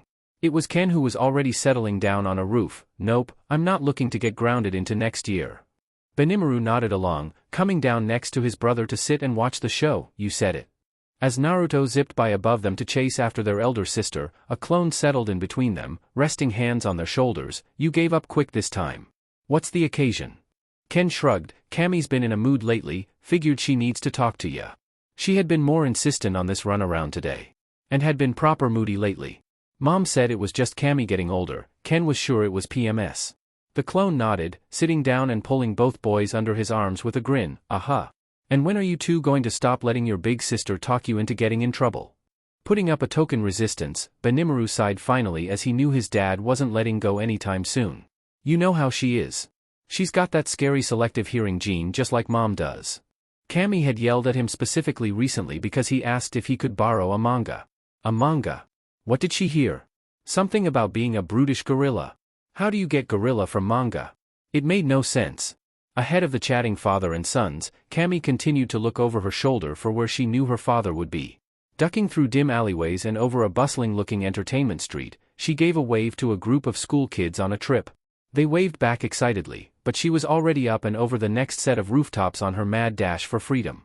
Until her board stopped working under her and she found herself floating within a sphere of white chakra. "Oh, come on, old man. That's not fair. This isn't a catch at all." Crossing her arms and her legs as she floated in space, Cammy had to give it to her daddy. This was a faster catch than normal. Naruto touched down on the rooftop he stopped his wayward daughter on. She did look so much like Mei, down to the way she styled her auburn hair and the figure she was growing into. She still had a long ways to go, but Naruto was going to put a big S sign on the tower denoting that all his daughters were off limits. Not unless their suitors could best him in combat. But now wasn't the time for future worries. Now was for scolding. Hand on his hips and face stern in what he had dubbed disapproving father pose number 1, he kept his eyes on Cammy as she floated and pouted within his barrier. "So, anything to say for yourself?" "I did nothing wrong." So he wanted to have a staring contest, did he? She could play this game. Sighing and lifting himself to float with his daughter, he crossed his legs and got comfortable. "Aha. Normally we'd let you kids fly all over the city all you want. Until I heard from even Tsunami that you were buzzing the airships and more than a few fishing trawlers out in the bay. Wanna explain that?" Arms still crossed, Cammy turned her nose up to her father as her floating allowed her to turn her back on him. "I don't remember doing any of that. Sounds like someone else." "Someone else bearing a bright orange jacket with the Uzumaki crest on the rear?" Naruto didn't miss a beat, adjusting the currents within the sphere to bring his daughter back to facing him. "Okay, spill, what's going on, Cammy? It's just you and me up here." "I just wanted to have some fun, that doesn't mean something is wrong." Rolling his eyes and deciding he needed to do something or they would be here all day, Naruto snapped his fingers, taking them away from Uzushio entirely. Dropping his daughter with a yelp into soft grass, Naruto touched down to walk towards a tree on a raised hill. "Aha, come on, I want to show you something." He made it a point not to bring any of the kids along during his dimensional shifts. At least, until recently. Some of them were getting older, so he decided they could handle the weirdness of it. Taking in the place they found themselves in, she couldn't see over the hill, but behind them was a wide expanse of thick forests. A peaceful-looking place all things considered, though the air was heavy with something she wasn't familiar with. Was this where Dad ran off to so he could have some peace and quiet? Where are we? Grass? Bear? Chuckling as he came to the top of the hill, Naruto shook his head as he looked out over a sleepy-looking village that sported a rather massive tree sheltering them all. Settling himself down against the tree, Naruto patted the ground next to him. Come on, sit with me. Crossing her arms, Kami frowned. What's this about, Dad? Why'd we come here? Kami, sit. Naruto internally chuckled as his daughter hastened to obey, looking down on the village quietly with him. They could just make out people milling about below them, and what looked like a stooped old woman headed their way. You wouldn't know it, but we've actually left our world behind. This is a different Earth. Seeing the incredulous look from his daughter, Naruto waved a hand out. Go ahead, feel the energy here. Reach out with your chakra. I know you've been paying more attention than you'll admit to during your training. Huffing and wanted to deny it, Kami was curious. A different world? Really? Her dad could do this? She did as he asked, reached out and finding a distinct lack of chakra here, but more of that something that made her feel heavy. What? How? Didn't all life need some form of chakra in order to survive? What is that, miasma?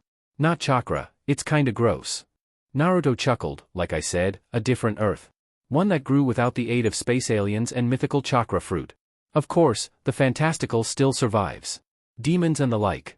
Actual ones, not idiots like Kurama. I'll remember that. Remember it all you want, you horny furball. I'm still mad. You've enjoyed my messing around. Remember the other night? Yujido, Samui, Cheyenne? Naruto did in fact remember that night, and also refused to give Kurama any satisfaction in being correct. You're still on timeout. Unfair. Lord Naruto, you've returned again, I see. And who's this with you? The old woman was waving to him, smiling as Naruto waved in return. One of my daughters, Kami. I thought a field trip might be nice. Oh? I didn't believe you when you said you were older than you looked. I suppose the physical proof makes it more believable. Naruto grinned, motioning to the old woman with a hand. Kami, this is Kid, keeper of the shrine of the Shurikon no Tama. And an old biddy who gets to watch over an upstart punk who sleeps too much. Grunting and sitting down on Naruto's other side, she resisted the urge to pop him in the head. I would appreciate if you could at least pretend to show me some respect, Lord Naruto. I respect you more than you think, Lady Kid. But, to why I'm here. Naruto nodded his head to the village, though his attention was on his daughter. Kami. Yeah, Daddy? I want you to be honest with me. There's no one here who'll talk. What's going on with you? Naruto didn't need his emotional sensing to tell that something was bothering his daughter. More than just trouble with training or family issues. Well, there would be no getting away from this. Kami knew her father was much more perceptive than he let on. Goofball persona aside, her father was extremely good at finding out the details of things. Came with being a seal master, she supposed. Drawing her knees to her chest, the daughter of Naruto Uzumaki and Mei Terumi Uzumaki sighed heavily. How mad would you be, if I said I didn't want to be a ninja? I wouldn't be mad at all. Almost hearing Kami's neck crack with how fast she turned to him, Naruto chuckled and waved a hand to the world before them. Never mind our home. The world is a wonderfully big place. I didn't have you kids training because I wanted you to be ninja specifically. I wanted to train you so that you could defend yourselves no matter the opponent. That's it. Naruto turned to his daughter, eyes bright as he smiled warmly at her. You want to go be a florist? Or a sailor? Maybe a pilot or an entertainer? Be my guest. So long as your dong's something you enjoy and you're safe. The only limit on what you can do is your own imagination. Naruto did pause to consider his thoughts before pointing at his astonished child, though if you decide to tour the world, make sure to check in periodically. Wouldn't want to worry your mother or various aunts now, would you? She had been freaking out for so long. Sure, the abilities she had were cool and useful, but the thought of killing anyone, even by accident. It turned her stomach in a way she didn't like. But her dad was always so happy when he got to spend time with them, train them. She had been sure he'd be heartbroken if she didn't want to do it anymore. You're really not mad? A warm arm wrapped around her shoulders, pulling her into a tight hug. Never. You're an Uzumaki. You're free to do whatever you please. Heck, your sisters from Cheyenne don't practice ninja duties full-time, neither does Kaoru. I still love you all equally. Even when you're terrorizing our citizens. Thoroughly chastened, Kami ducked her head. I'm sorry about that. Don't sweat it. I used to paint the Konoha monument every time I got bored. Your little flying escapades are nothing compared to that. I'm pretty sure Mom would say otherwise. That's why we aren't going to say anything to her. Your funeral. I can sweet talk her later. Even though Naruto had his own brand of sweet talking, sans the talking. La la la la la la. I don't need to hear that. Gross daddy. Kami was up and dancing away, hands against her ears as Naruto laughed long and loud. Levering himself back onto his feet, Naruto shared a wink with Kid. So, same time next week? You keep visiting me, but you never say why. What does a demon lord like yourself want with one like myself? While she was grateful for Lord Naruto's visits, it did keep the demons far away from the village. It was still unnerving to know one so powerful had an eye on them. Naruto put a finger to his lips. That's a secret. Snagging his child by the collar, he did have to lay down some bad news. And you? Don't think you're out of trouble just yet. You ran when I told you not to. Ah, come on daddy, you caught me didn't you? Engaging the ever-faithful puppy dog eyes, Kami was sure her father wouldn't be too harsh. Well, maybe. There had been a few close calls. Aha, tell that to Tayuya when we get back. Naruto flashed them back home, already new plans in mind. Left behind, Kid looked out over her village. What an odd demon. B. Kuratsuchi was having a good day. While IWA was not the powerhouse it once was, she was finding that all of her ninja with suddenly an abundance of time found other hobbies to indulge in. If anyone had asked her if she saw her village being a center for clay and ceramic art, and a new flair for strong rhythm-based dances, she would have laughed right in their faces. And yet, here they were, nearly 15 years later, and a new uprising of the arts was upon them.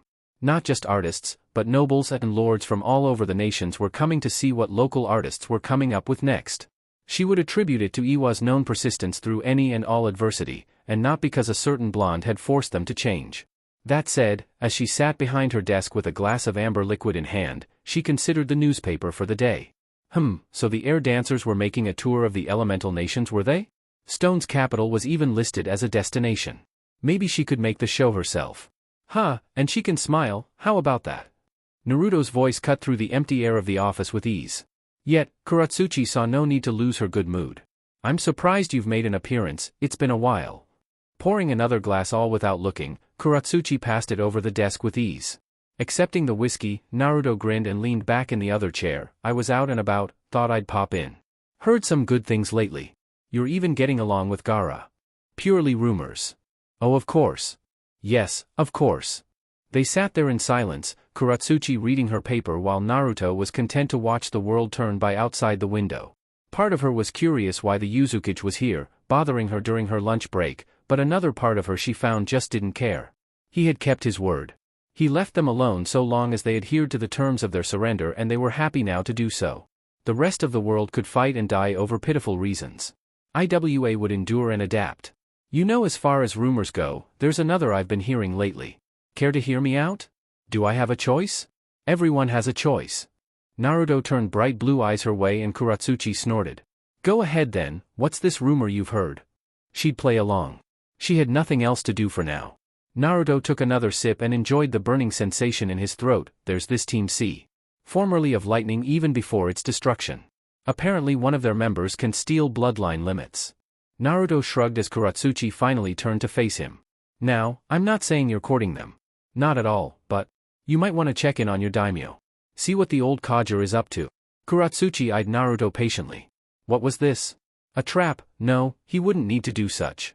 If he wanted them dead, they would be dead. Was this an olive branch? Why come to me? It's your turf. You should have first crack at it, don't you think? Shake the dust off if you want. I can send a team after them if you don't want it, though with your daimyo involved it might get ugly. Naruto honestly didn't care. Those old men served less and less of a purpose as time went on. Koyuki would happily see most of them roasted over a fire as well. A team from Lightning, huh? I'll look into it. Far be it from her to look a gift horse in the mouth. Kuratsuchi pointed at the blonde. You're not here for anything else, are you? Not at the moment, unless I need to be. Got something you want? From you? I can be nice, you know. I don't think I want your brand of nice. That's a lot of women to compete with. Kuratsuchi smirked at the hangdog look that crossed Naruto's face. That was rather satisfying. I'm not so depraved that I'll jump every woman I see. No matter how hard rumors tried to paint him out to be such. Kuratsuchi hummed non-committally before deciding to give some information she had overheard as well. He was being nice, so she supposed she could be as well, you know. There's a new group being whispered on the wind. Researching ways to overtake Uzushio's power and influence. Something about androids and synthetic souls. Can't pinpoint where they are, but I believe they hail from Rain. Well, wasn't she feeling generous? Naruto kept his smirk to himself. I'll have a chat with Nagato and we'll look into it.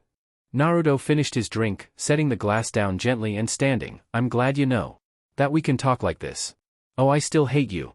Kuratsuchi once more enjoyed the sour look on Naruto's face, and instead smiled in her own mysterious ways, but I suppose I can tolerate you for now. In all honesty, she didn't harbor such strong emotions towards him anymore. Time and self-reflection had done wonders for her over the years. Naruto grinned while leaning on her desk. I'm starting to grow on you. Like mold. Objectively, Kuratsuchi could admit, if he wasn't such a monster, Naruto was a good-looking man. They both turned as the door to her office opened, a well-dressed Suzumabachi walking in with a collection of folders. Lady Tsukage, I have the trading reports from Dash. Looking up and spotting the muscular form of the Yuzukage standing over their Kage, Suzumabachi blinked quietly before making a smart 180. Sorry for disturbing you, my lady. And then the door was closed quickly. Kuratsuchi turned irritated eyes to the man at the center of chaos. I blame you for everything that is going to happen to me. Yeah, my bad. I normally seal up the door when I pop in. Naruto knew rumors would fly now between them. And none of them would be good. Want me to put some fear into him? That would only make it worse. Kuratsuchi sighed before deciding it didn't matter. It wasn't like she was going to be dating anytime soon anyway. And the people couldn't really care about what she did with her personal life anyway. Go away, before you cause more trouble. Welp, till next time, Kuro. And then he was gone, leaving the Tsukage alone, whose thoughts were already gearing up to tackle the problem of her daimyo. Was that bastard hiring ninja behind her back? What for? A coup? An attempt on the Uzumaki? She needed to find out, now. Which meant her lunch was over. Time to face the music, she supposed. B considered the board in front of himself, nearly as long and wide as he was tall. Shogi was not his usual game to get into. But with all his free time and nothing to do, it was so far the only thing he and Gyuki could sit down together and do. It was already a miracle that the Biju was back to talking with him, so he wouldn't push his luck. The ground trembled under his feet as he considered his next move, and he ignored it. Watching his former container make a move, Gyuki was quick to make a counter, steadfastly doing his best to also ignore the rhythmic tremors picking up speed. You've been well? Has Naruto come and visited you at all? B shrugged, noted more of his pieces lost as the ancient Biju was once more going to trounce him at this game. Once or twice so far. But he promised on his last visit to swing by more often. We'll see, I suppose. Another small mercy. Naruto had been willing to leave B to rot in his misery, but it was Gyuki once more who asked for a favor. They didn't talk about anything in particular, though B considered that he was using the visits as a reason to run away from his various wives. Lucky bastard. Maybe you should go back to rapping. Maybe that'll entertain him. Don't really have the mood for it anymore, but maybe one day. The ground shook once more, and B finally sighed heavily. Couldn't they take that somewhere else? Does it have to be here? Concentration broken, Gyuki was left with no choice but to know exactly what was going on over the hill where Kurama and the Matatabi were enjoying their new temporary bodies. Why don't you two go bother someone else? 3 days. They had been at this for 3 straight days. Kurama's voice carried over the winds, rhythmic thumping refusing to let up. We were banned from the city. Matatabi's yowls paused for a moment, apparently catching 2 Biju going at it is traumatizing for normal humans. Muttering that it was traumatizing for them as well, Gyuki considered his former container. Want to try again? B sighed and nodded, anything to keep his mind off of what was going on a few hundred meters away from them, anything to stave off this boredom. And to keep his mind off of the horrors he had been forced to witness already. Nope, he did not want to think about weird fusion kits between ancient fox and cat demons. Nope. That way led to horror and mind-breaking realities. They were chakra constructs. They weren't supposed to have genitals anyway. Why would Naruto give them working parts? Kurama made a mental promise to be nicer to Naruto for a long while after this. This was the best stress relief ever. Matatabi looked back at him over her shoulder. You better be ready for another few days of this. Yes, ma'am. Life was good. B. Minato was honestly very impressed with his son, all things considered. Capturing the souls of Orochimaru and Obito purely to bargain with the Shinigami to release his and Kushina's souls from his gullet. Well, it was certainly better than sacrificing someone else for the task. And now they got to enjoy the heavenly afterlife with ease.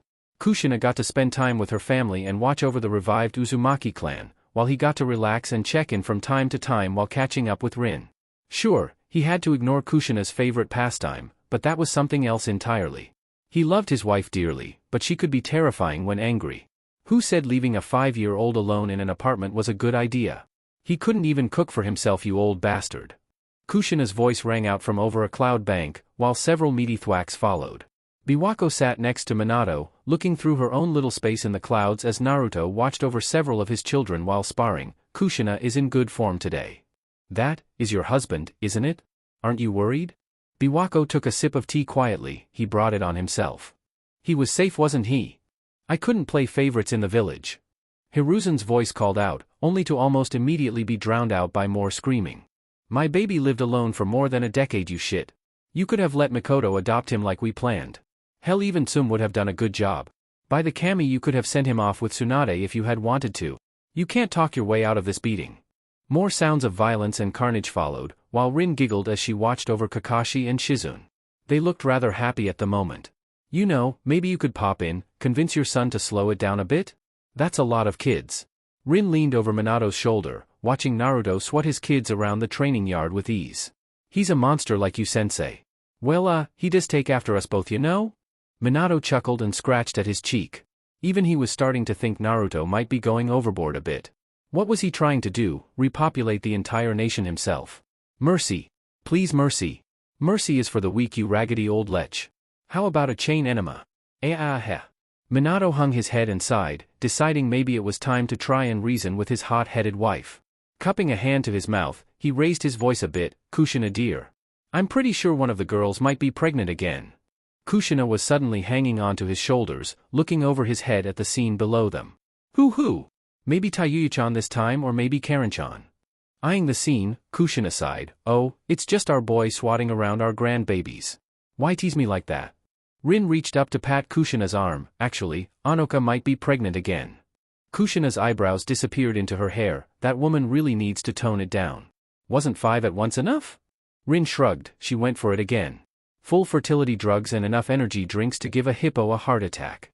Well, she gets points for effort and enthusiasm at the least. Kushina settled in, leaning more into Minato's back as they sat together in calm silence. They had to give a lot of thanks that they could even do this much. Being able to peer into the mortal realm and see their child and his offspring. It was a gift they would cherish. Feeling like causing trouble, Rin relaxed back into her own cloud. You jealous at all that Naruto pulls so many women while you're stuck with the hothead? Minato didn't even miss a beat. My Kushina is my light and stars. I wouldn't trade her for anyone else in existence. Besides, she fills my heart completely. I don't need more. Wiggling in place, Kushina was up and dragging Minato away. That's the correct answer. And for putting me in such a good mood, I'm gonna put you in a good mood, you delightful idiot. Shaking her head with a smile as Minato gave her a thumbs up as he was dragged away, Rin turned to see a slightly irritated Biwako staring at her. Was I that obvious? Yes. Well, Kushina still needed to blow off some steam. Honestly, children these days. All you think about is rolling around in the sheets. Why, in my time in your time families were very common to have 5 or more children. Coughing into a hand, Biwako made sure not to let Rin see her flush. Things were different. Sure thing, Oba-san. Sarutobi dragged his way towards his wife. I need a healing or 3. Biwako sighed and stood to help her husband along. More like you need to apologize properly. She'll beat you eternally if you let her. Best to drag him off somewhere quiet where they could watch over Asuma and his child. Let Minato and Kushina make noise in this particular corner of the afterlife. Rin scored a point for herself and grinned, turning back to her cloud. Now, where is that Kakashi? I need to confirm something. B. In a dark corner of Uzushio, underneath the Chinoite clan's main home was a meeting of some of the strongest men on the continent. The topic of the evening? How to survive the future. Irika tossed a shitty hand of cards away, leaning back in his chair as Naruto's pile of chips continued to grow. You know, I love Anko, really I do. But the woman doesn't understand that normal humans need sleep, rest, recuperation. He really did love his wife and her need for cuddles. But while his will was strong, his flesh failed him. Kakashi snorted, upping the ante with a hidden grin. Sounds like you need to get back on your training school, teacher. You knew what you signed up for. Kakashi certainly wasn't going to complain about his own love life. Shizune was more than enough for him, and the proof that things could be worse was sitting at this very table. Bag under his eyes, Gosu sighed and nodded along. Desire a fierce woman, be ready for fierce consequences. Isaribi was such a bubbly and outgoing woman who publicly was easily approachable and fun to get along with. But at home? He had a trail of bite marks all along his left arm that were both fresh and old under his jacket. He might as well get them tattooed on at this rate. What was it with women and biting things they liked? Naruto chuckled and raised Kakashi. eyeing his royal flush with all the confidence of a man who knew better. Couldn't have said it better myself, Gosu. Though, I think I'd kill for some real, full night's sleep. The last remaining member of the table, Yugo, wondered once more what he was doing here. Lord Naruto is perhaps too good at what he does. Is it too late to become a monk? Take a vow of celibacy? Naruto felt like he could almost hear feminine screaming in his ear that sounded strangely like his mother. Nah. That'd be crazy. Iruka pointed a finger at his former student. What was it Kakashi said? You knew what you signed up for. I signed up to rebuild my clan and my city. Not attempt to repopulate it with my own legion of children. Besides, it's the girls at this point who keep dragging me into new debauchery. Naruto smirked as he laid his cards out. Read 'em and weep, boys. Groans all around the table as Naruto raked in even more money. Yugo felt a tickle on his senses. My lord, are you avoiding any work at the moment? Avoiding would mean that I was supposed to do it in the first place. Naruto shrugged and steadfastly refused to think about work or responsibilities at the moment. All my work in the office is complete. No important visitors are coming to bug me and the city isn't on fire. I can relax. Plus, there's a clone at the desk for emergencies. Kakashi chuckled as he could see the gears beginning to work through Yugo's head. Does that count when your wives can tell the difference between your clones and you? Naruto had led more than a few of the women on a merry chase all over the city at one point or another. It was fun to watch. The stronger than he needed to be young man suffered well for his success. Well, maybe?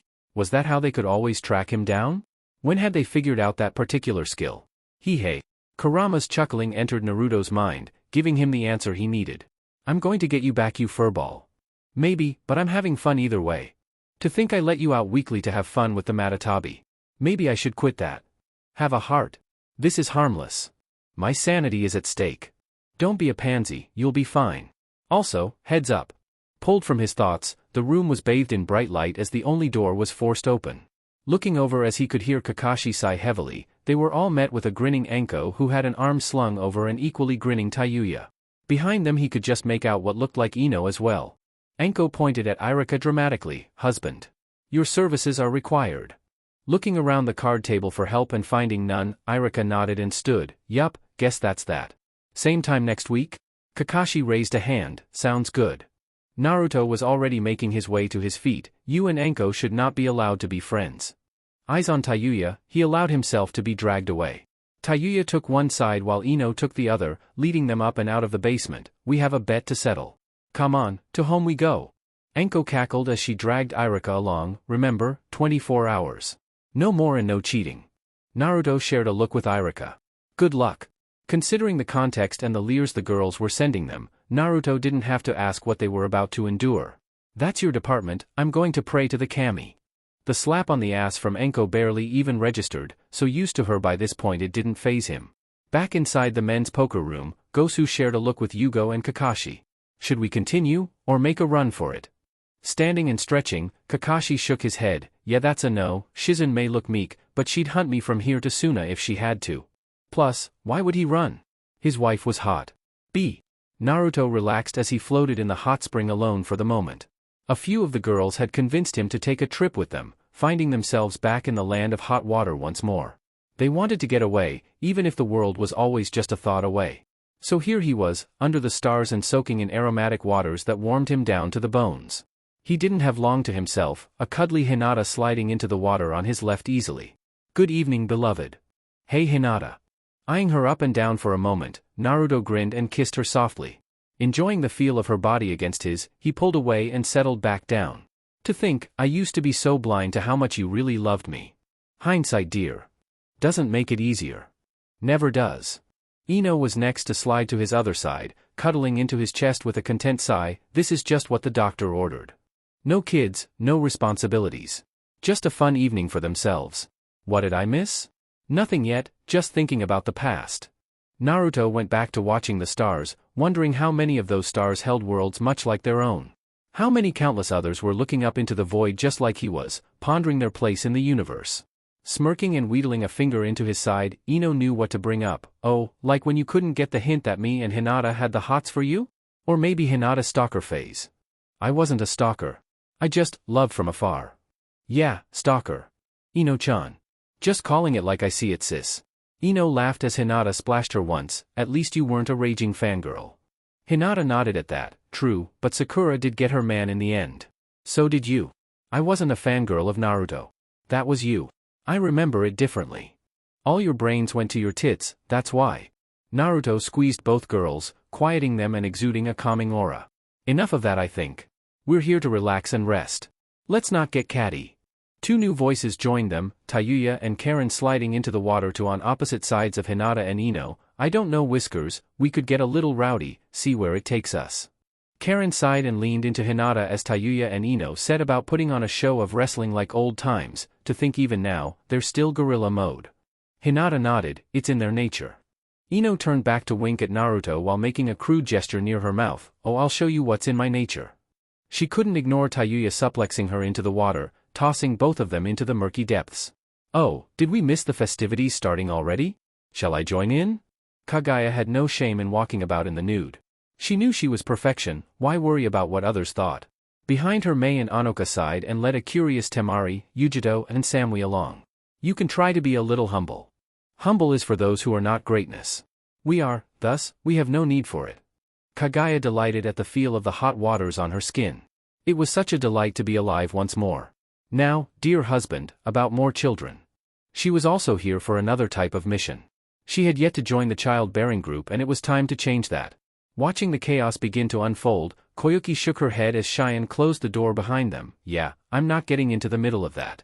Cheyenne giggled as clones began to be made, carrying girls off either for back massages or other more daring requests. This is the Uzumaki way, isn't it? Yup. Koyuki smiled softly as she considered the man walking up to her to sweep her into his arms. It certainly is the Uzumaki way.